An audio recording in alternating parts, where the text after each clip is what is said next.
In this video, I will show you how to improve dashboard performance in Tableau. First, open your browser and go to the Tableau website, then log into your account. Once you're logged in, you will see your main dashboard.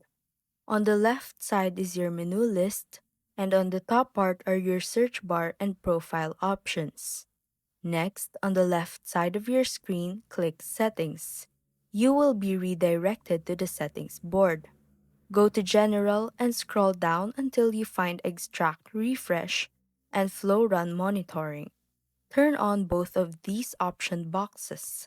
Then, scroll further down until you see View Acceleration and switch on the option that says Allow Creators and Explorers to Accelerate. Finally, scroll to the bottom of the page and click Save to apply all changes.